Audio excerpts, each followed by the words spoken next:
All right, guys, boondocking can be an amazing experience and yet incredibly nerve-wracking. Yeah, there can be some anxiety in boondocking for the first time. And there's a lot of reasons why you cannot boondock.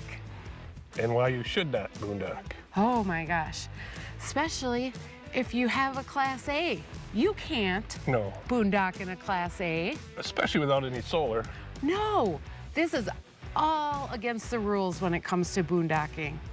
And we even had to take a dirt road to get here. Yes. Did you know you could drive a Class A motorhome down a dirt road? You can. It can be done.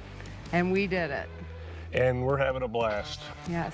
And if you don't know who we are, I'm Deb. I'm Joel. Maya's inside the RV, and we are chasing our sunshine.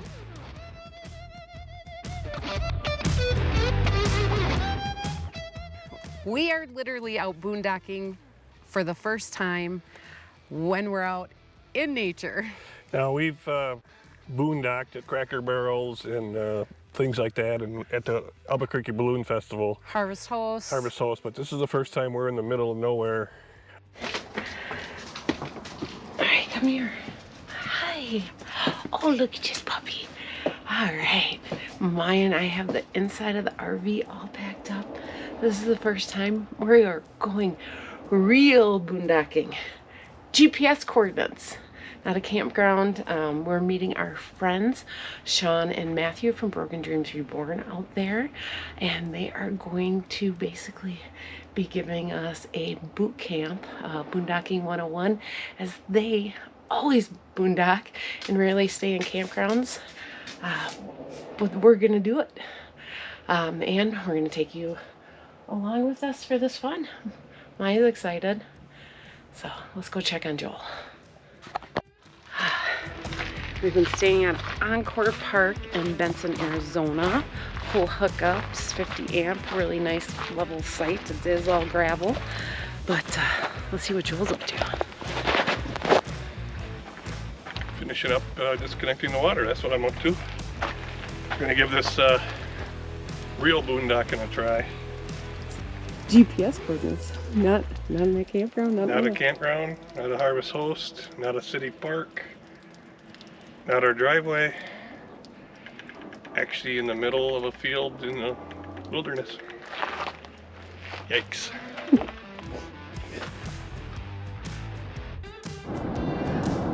One thing we also did was we didn't attach the car. I'm driving separate with Maya.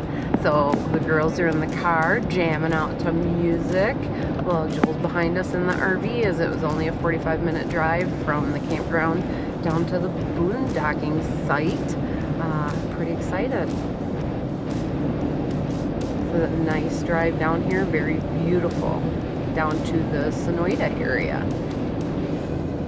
Right, Maya? You're excited? You can tell how excited she is.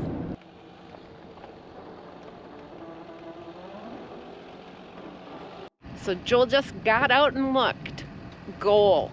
That's always a smart thing. We think that right here it looks almost level. We're going to be facing this way. The weather comes from this direction over here, these mountains. So we think we're going to be set up and facing the correct direction. We'll find out. Just don't kneel in a cow patty. I won't. We'll get them cleaned out.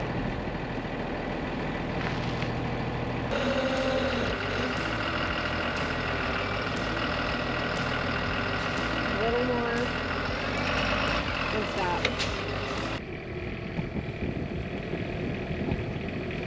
Took us a little bit to get level and far enough away from our friends, and we're set. We're now boondocking. Here they come. I'm a little scared. The two masters at boondocking are coming to teach us a thing or two. We are here in Boondocking 101 with Broken Dreams Reborn, and they are whipping us into shape to boondock. There are no hot tubs out here, you pedestal princesses. But this is the first time we're in the middle of nowhere with absolutely no resources anywhere near us, and we're making it work. We are. And how are we doing that? Well, we're making it work because we have battle-borne lithium batteries, which we got installed last year, which really helps with our length of time in between running our generator. Yes. Running our generator is allowed. Some people are like, no, you can't run your generator while boondocking. Yes, you can. Just always be very courteous if there are other campers around you, and don't run it all night long. Yeah, basically use the same rules you would for quiet time at a regular RV resort. Yeah, and a lot of RV resorts don't allow you to run your generator at night. So kind of the rule of thumb is about 10 o'clock at night is when you should have it shut off. So we're able to run it a little bit in the morning when we're making our coffee and any breakfast or whatever, and then a little bit right before we go to bed. So the one nice thing about our Tiffin 2018 33AA is we have an automatic generator start that we can set to come on at a specific temperature. If it gets too warm for Maya, if we lose power, it can come on, or if the batteries get discharged too low, we can have that generator start and charge our batteries. A huge concern of a lot of people is a CPAP machine. You just want to make sure that your batteries can handle everything overnight, like if you're running a refrigerator, CPAP, anything else. And if you can't, you just get an auxiliary power unit. Yes, they're very readily available, and you can find them on Amazon, and there's different brands. We ourselves don't have one.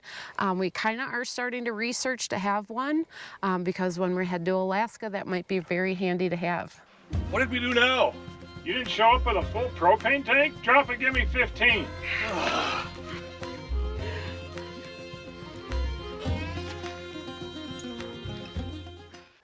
The other thing about boondocking is it's all in the preparation. You need to do a little research of where you're going to go, unless somebody's been there before, or if you're going with somebody, and that's easy that way.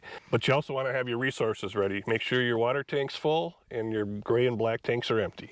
Yeah, it's very important because obviously you can't just dump your gray and black tanks out in the middle of nowhere.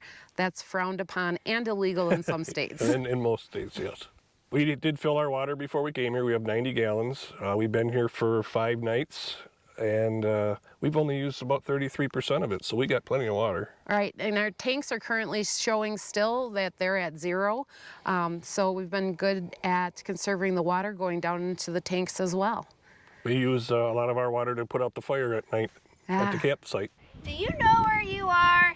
You're in the jungle, and if you want to stay warm, you have to forage for your own wood and start your own campfire to stay warm. One of the things that people believe when it comes to boondocking is they can't use any of their resources inside their RV. So does that mean that I have been going to the bathroom out in the wilderness? No, I have been using the bathroom in my RV. So have I. Yeah, it's not something that you have to do. There's no pooping in a bucket or anything like that. I guess if you choose to, that's on you. We're not. You need to stop wasting water. Now get down and give me 10.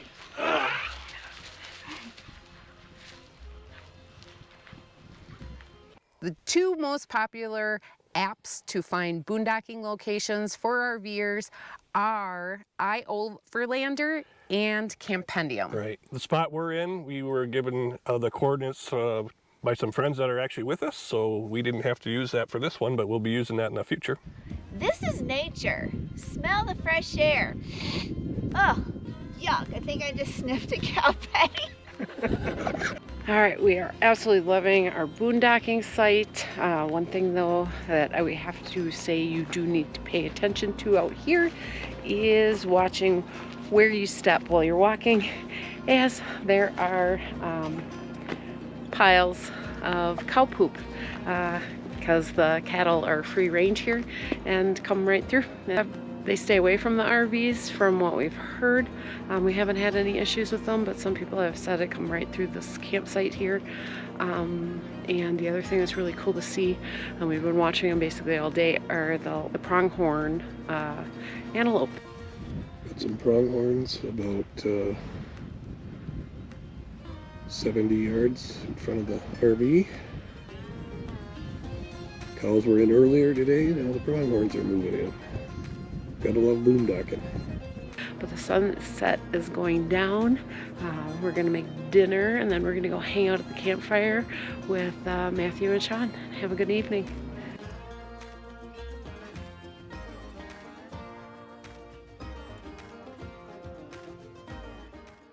let's just talk about a little bit of the reason why you would want to actually boondock. Privacy. Yes, absolute privacy here. We're in the middle of the field, and the only one bothering us are the cows. And the pronghorn antelope. Yeah, and seeing the wildlife is just amazing, and very enjoyable to just look out and see a cow mooing at you. Yeah, they got pretty close this morning. They did. But another reason is obviously the freedom and flexibility of coming out here and going where you want. And where we're at, it's free. Yes. Oh, that's the number one reason to boondock. It is free. There are some things that do come with a cost, though. If you're really looking into doing the boondocking a long time, you've got to be able to figure out your resources. And if you are going to install solar, which we do not have, it can come at a pricey price. Yeah. Or pricey price. It can come at a cost. Joel said we did upgrade to lithium batteries, and we love our Battleborn, but those also came at a price. But they have given us a great peace of mind while we're out here boondocking. And Yeah, I don't know that we would have done it with our old lead acid because those wouldn't even last like 6-8 hours. So we'd have really been having to run our generator, and at night it would have been a little sketchy, yeah. especially for running his CPAP. But like I said, there is a cost to it by making sure that your propane is filled. Sometimes you do have to pay for water. Sometimes you have to pay for a dump station in the area. And if you're looking for any of that, you can also find them on Campendium or iOverlander, or even IRV Life Pro will give you tips of where to use those. And where to boondock, I think, even. Yeah, there are some boondocking sites that are listed on RV Life Pro, and you know we love RV Life Pro. We use that for all of our trip planning. The benefits and rewards of boondocking far outweigh the pre-planning or any anxiety or anything like that. Yes, we're going to tell you, do your research, take your time, figure it out, pre-plan, and get out here and enjoy this amazing country. We are at the Empire Ranch just outside of Sonoyta, Arizona, and we are specifically in the Maternity Wells group site. Yes, it's a great site, especially if you have a large group. You could probably fit at least Oh yeah. 10 rigs here. Yeah, probably. It might be a little close, but they kind of clear out the grassy area just in this section so you don't have to park in the tall grass. All right, all joking aside or whatever, we have had an amazing time boondocking. These guys have been so helpful, and if you don't follow their channel already, you need to. And why not come and learn from the best boondockers we know? It was awesome. Yes. We had a lot of fun, and y'all Right. are pretty good at it. And they did a really good job Yeah. boondocking, y'all. Boondocking does not have to be scary. Not even if you have drill sergeants as your neighbors. Exactly. Get out here and enjoy it. That's what RVing is all about. And we'll be doing more of this for sure. Yay! Yay! Yay, boondocking. Is that the boondocking dance? Yeah. Who knows?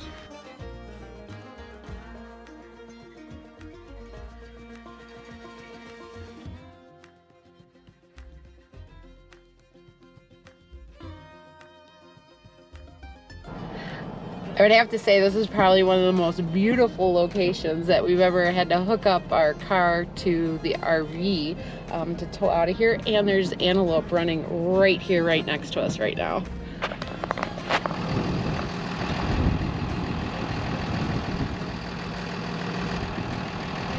say goodbye to us. You rookies come back again sometime. We've had an amazing time. I can't thank Sean and Matthew enough for inviting us out here. Yep, from Broken Dreams Reborn. And we're definitely boondocking again. For sure. So us boondocking rookies are going to be heading now to a full hookup campground for the next month. Like that too. All right. They both have their benefits. They do. So let's get on the road. And we get to meet some new friends. We do. So, all right, let's head her north. Have you guys been boondocking? Leave a comment below. Yeah, any tips or whatever? Obviously, this is our first time. Are we gonna wander out into the wilderness by ourselves the next time? Maybe. Probably. Yeah, we would definitely do this again. And if you haven't yet, make sure you hit that subscribe button and ring the bell so you get notified when our next video is out. And if you like this video, make sure you give us a thumbs up. And if you don't, go ahead and give us a thumbs down. And if you found this video helpful and you know somebody else it might help, make sure you share it. Thanks for watching, guys. We'll see you next week. Thanks for watching. There's a rock right under my knee. That's why you lift your knees up. Or two, whatever. Yeah. We're easy. We already filmed us doing a whole bunch of them. You can see the blooper reel. Yeah. 15, 2, They whatever. wanted a new job. Coming along? Nope. All right. Sad time. Boondocking's coming to an end. But there's a hot tub at the end of the tunnel. All right.